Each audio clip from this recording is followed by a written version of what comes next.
भारतीय जनता पार्टीने हिंगोलीच्या सेनगाव तालुक्यातील बाभुळगाव या गावात जन्मलेले रामराव वडकुते, जे धनगर हटकर समाजाचे ज्येष्ठ नेते आहेत, त्यांना बिनविरोध निवडून दिलेला आहे. त्यांची राज्यसभेवर निवड केली. त्या या संदर्भात बोलण्यासाठी आपल्यासोबत त्यांचे सगळे कुटुंबीय आहेत. त्यांची आपण प्रतिक्रिया जाणून घेणार आहोत.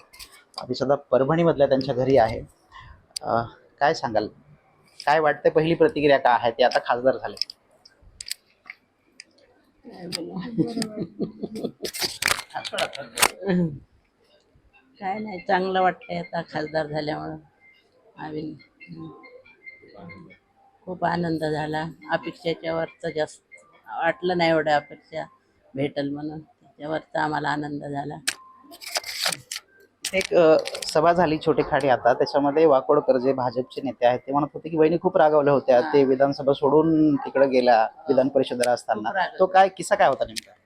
मी म्हणायची साहेबाला सोडून इकडं नेलं तुम्ही भाजपमध्ये, इकडं काहीच भेटणं साहेबाला, उगं परेशान व्हायले साहेब. त्यांना मी भांडत होते नेहमी, म्हणजे म्हणायची अशी वाकोडकर साहेबाला. जिल्हाध्यक्ष असताना फार कामं लागली होती तर त्यावेळेस ते इकडे यायचे वगैरे पण नाही, त्यावेळेसचा तो किस्सा. हां, जिल्हाध्यक्ष असताना खूप कामं लागलेली आहेत. नाही, भाजपमध्ये गेली तशीच कामं भरपूर करतात ते. मी म्हणायची एवढे कामं करून तुम्हाला काहीच हे भेटलं नाही अजून, म्हणून ते वाकोडकर साहेबाला बोलायची, तुम्हीच नेलं भाजपमध्ये साहेबाला, असं तसं. रामरावजी वळकुते यांच्या आपल्यासोबत नात आहे. त्यांचा एक किस्सा आहे. विधानसभा सोडून गेल्यावर तुम्ही असं म्हणाले की बाबा तुम्ही चुकलेत. हो, मी म्हणाले की जाऊ नका, कारण की अजित पवारांनी वगैरे दिलं तर त्यांना वगैरे सगळं. मग त्यांनी सोडून भाजपमध्ये गेले आणि 11 महिने राहिले होते, म्हणजे आमदार. हा, म्हणले जाऊ नका, कशाला दिले वगैरे. चूक करताय असं म्हणाला? नाही, असं नाही म्हणलं, म्हणजे जायला नव्हतं पाहिजे म्हणून. तुम्हाला काय म्हणले ते त्यावेळेस? काय सांगितलं होतं? मी म्हणलं आता झालं, आता बघू, देतील भाजपमध्ये वगैरे, काम वगैरे केल्यावर. आता 5-6 वर्ष ते सातत्याने इकडे काम करत होते, त्यावेळेस तुला काय वाटत होतं? म्हणजे काम करत होते, बाबा म्हणत होते की देतील मला पुढे जाऊन वगैरे, म्हणजे त्यांची कोशिश जारी होती. नुकसान झालंय असं वाटलं होतं? नाही, तसं काही नाही होत. एक मैथिली होती, त्यांची नात आहे, त्यांच्या स्नुषा आहे, त्यांच्याशी बोलूया. काय आनंद होतोय सगळा? तुम्ही आता खासदारांच्या घरातले सगळं कुटुंबीय झाला. खूप खूप आनंदात आहे वडकुते फॅमिली आता आमची, म्हणजे सगळी फॅमिली एकदम खुश आहे. त्याच्याबद्दल फडणवीस साहेबांचा खूप खूप मनापासून धन्यवाद, अभिनंदन. जे चिरंजीव आहेत त्यांची पण प्रतिक्रिया जाणून घेऊया. काय सांगाल? खूप वर्ष ते असे अडगळीत पडले होते असं वाटत होतं. म्हणजे पद जरी असलं तरी असं पद नव्हतं, किंवा विधानसभेतलं जे एकदम विधान परिषद सोडून जाणं आणि जिल्हाध्यक्ष होणं, जरा लोक फार वेगळ्या पद्धतीने बोलत होते. तुम्हाला काय अनुभव होत होते सगळे? नाही, लोक याच्यामुळे बोलत होते की विधान परिषद सोडून ते चांगलाच निर्णय त्यांनी घेतला होता, कारण भाजपचं सरकार येणार होतं. पण काही कारणास्तव शिवसेना, राष्ट्रवादी आणि काँग्रेस एकत्र झाली, त्याच्यामुळं त्यांचा तो निर्णय थोडा लोकांना चुकीचा वाटत होता. पण ॲक्च्युली तो चुकीचा नव्हता हे आज सिद्ध झालं. आणि सरकार गेल्यावर नंतरचा हां, सरकार गेल्यावरचा निर्णय लोकांना चुकीचा वाटत होता, आणि आज ते निर्णय साध्य झाल्यासारखं मला वाटतंय. आणि कारण भाजप हा पक्ष तळागाळातील एकदम म्हणजे सामान्य लोकांतील, कारण मी स्वतः मुंबईला फॉर्म भरताना होतो, मी माया ये नाव ते ताईला भेटलो, तर त्या तर मला एवढं म्हणल्या की मला पण सुखद धक्का आहे हा, कारण मी पण एकदम मला हे अपेक्षित नव्हतं. मग हे काम फक्त भाजपच करू शकते, एकदम सामान्य ते सामान्य माणूस ना, म्हणजे इतक्या मोठ्या पदावर नेणं. त्याच्यामुळं इतका म्हणजे आम्हाला काय बोलावं हे काय लक्षात मला जेव्हा कळालं की मी विचारलं कोणाचा फोन आलता, बाबा म्हणले फडणवीस साहेबाचा आलता. कारण मी 4 वर्षापासून पेपर तयार करायला माझ्याकडं, कारण ऑडिट माझ्याकडेच आहे, तर मला 4 वर्षापासून मी ती गोष्टीत तयारी होती. आणि म्हणलं काय कधी योग येईल. मी म्हणलं हे नाही, आपल्याला विधान परिषद तरी होईल, पण या खूप मोठा सुखद धक्का फडणवीस साहेबांनी दिला. यावेळेस यापूर्वी सुद्धा त्यांचं नाव अनेकदा चर्चेत आलं होतं. यावेळेस विश्वास वाटत होता की होईल म्हणून? नाही, यावेळेस मला यावेळेस विश्वास वाटत गेला मला की बाबा राज्यसभावर होतील म्हणून. मी आज आपण डिमांड करतोय, हे करतोय, किंवा आपण सगळ्या गोष्टी करतोय, तर मला वाटलं की मेमध्ये ज्या विधान परिषदच्या जागा आहेत त्याच्यात काहीतरी होईल, असं मला आशा होती. पण जेव्हा वडिलांनी मला फोन केला, कारण मी इकडं असल्यामुळे वडिलांनी मला जेव्हा फोन केला की फडणवीस साहेबाचा फोन आला की आपल्याला पेपर तयार करायचे, तर मला काय बोलावं ते बी लक्षात येतं. ते पण मला बोलताना त्यांना अश्रू आले, आनंद अश्रू आले होते. आनंद व्यक्त करते सगळं कुटुंब. त्यांच्या नातेवाईक आहेत, बहीर आहेत, त्यांची पण प्रतिक्रिया आपण जाणून घ्या. काय वाटतंय, खासदार झालेत आता ते? मी त्यांचे वडील बहीण आहे. हिंगोली जिल्ह्यातून जेव्हा विधानसभेतून ते हे पद खाली गेलं, याच्यात गेले, त्यावेळेस मला पण लोक बोलू लागले की एवढं विधानसभेचं हे पद सोडून भाजपमध्ये कसं काय गेले. मी म्हटलं काहीतरी त्यांना असेल कारण.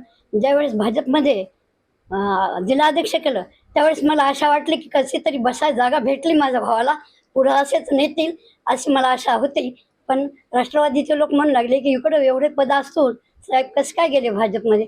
पण ज्यावेळेस शाश्वती आली, मला ज्यावेळेस जिल्हाध्यक्ष केलं त्यावेळेस मला बसायला माझ्या भावाला कुठंतरी जागा मिळाली अशी मला आशा होती. आणि मोठ्या पदावर आमच्या वडकुते परिवाराचा आशीर्वाद, देवाचे आशीर्वाद आणि सर्व मोठ्या कुटुंबाचा आशीर्वाद, सर्वांचा आशीर्वादाने आणि देवाच्या आशीर्वादाने आमच्या भावाला एवढं विधानसभेवर, राज्यसभेवर पद भेटलं हे आम्हाला आनंद झाला. आणि आम्ही दोघा बहीण भावंडानं आनंद असू असे व्यक्त केले मिठी मारून.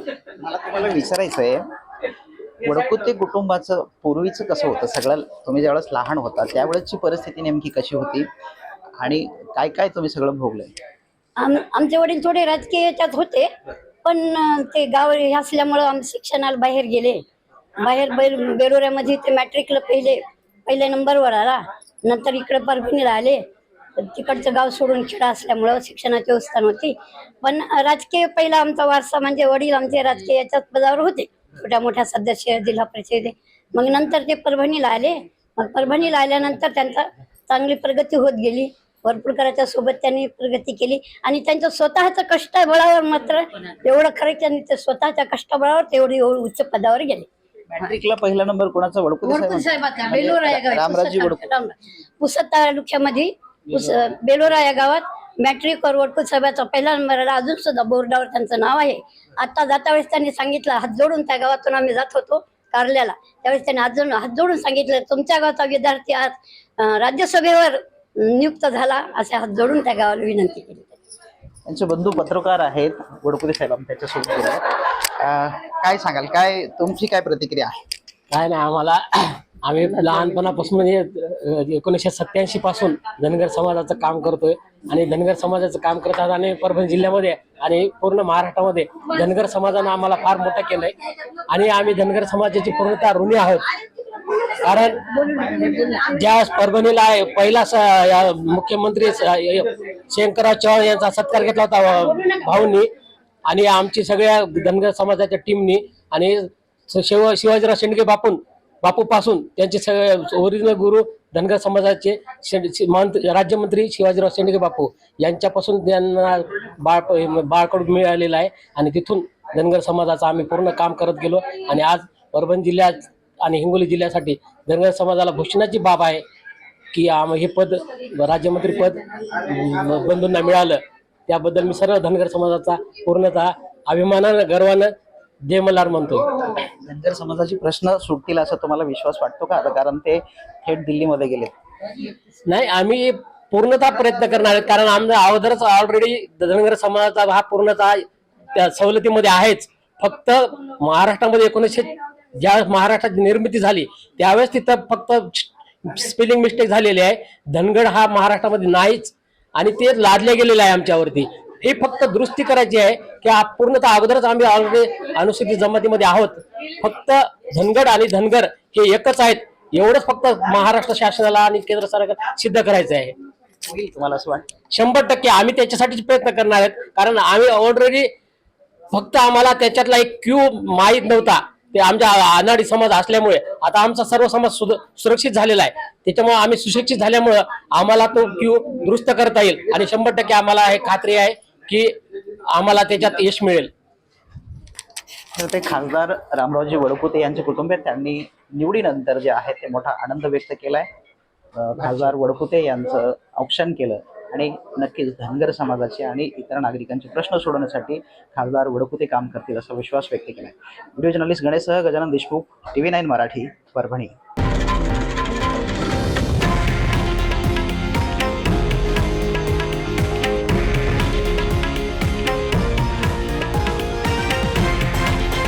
हे आहे देशातील नंबर 1 न्यूज नेटवर्क आणि आपण पाहत आहात TV9 मराठी, एकमेव.